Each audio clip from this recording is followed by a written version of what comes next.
l'atelier de restitution des travaux de la seconde phase de la coalition panafricaine pour la transformation économique. Nous en sommes à une phase appelée diffusion et engagement des partenaires.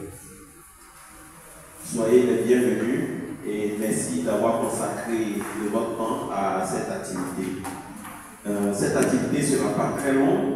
Si vous vous souvenez, on a déjà élaboré des travaux ensemble et maintenant, c'est déjà passé, on en est déjà à près de 9 mois. 9 mois après avoir lancé l'activité Yes Party Côte d'Ivoire, donc la coalition des partenaires travaillant pour une vision pour l'ETFP en Côte d'Ivoire. Nous en sommes aujourd'hui à faire le bilan de nos activités. Donc soyez les bienvenus à l'Université Félix Houphouët-Boigny, soyez les bienvenus. Je rappelle, c'est le 20 février 2024, dans cette même salle, que le CREDIT a lancé ce programme qui a pour objectif spécifique de partager des connaissances, d'établir et de développer des réseaux, mais aussi de contribuer à l'adoption de politiques qui intègrent les recommandations des débats de ce programme.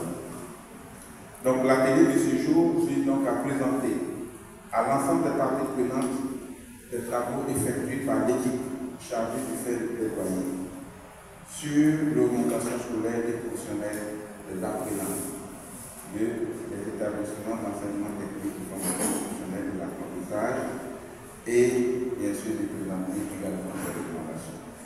Donc pour l'atelier de ce jour, il s'agit de présenter d'abord les différentes activités effectuées au cours du processus de plaidoyer aux acteurs qui sont parties prenantes, de présenter aux parties prenantes les principaux résultats de la note politique et de sensibiliser les parties prenantes sur la nécessité d'appliquer les recommandations de la note politique afin d'avoir un système d'orientation efficace.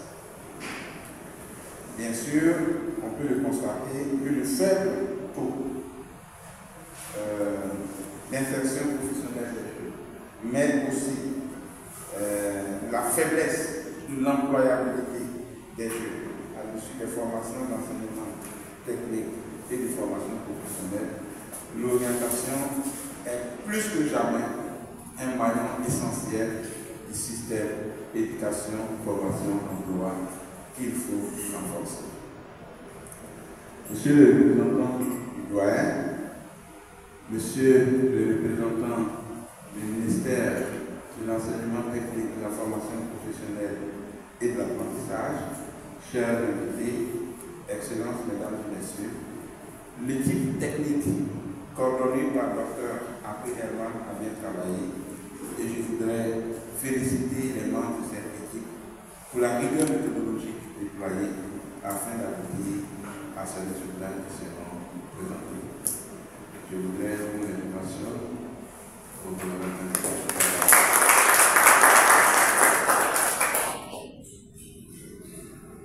Moi, de mon côté, au niveau du CREDIT et de l'UFR, nous souhaitons tout simplement que ce dialogue, entamé déjà à travers plusieurs canaux, on en parle pleinement, l'orientation professionnelle, de l'employabilité, le sous-emploi, le déclassement et bien d'autres, d'accord, sont des mots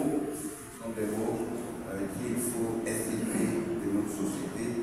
Et je voudrais simplement souhaiter que ce dialogue aboutisse à la prise de bonnes décisions politiques et qu'il en ressorte des propositions objectives permettant de lutter efficacement contre la faible valorisation des compétences. Vraiment, notre objectif est que de ce débat découle des positions strictes, mais aussi des décisions politiques. Dans certains cas, que cela aboutisse à des décrets à des arrêtés, mais vraiment à des décisions de politique visibles, réalistes et objectifs pour pouvoir influencer vraiment le système de formation. Donc je souhaite qu'il en ressorte des recommandations pour soutenir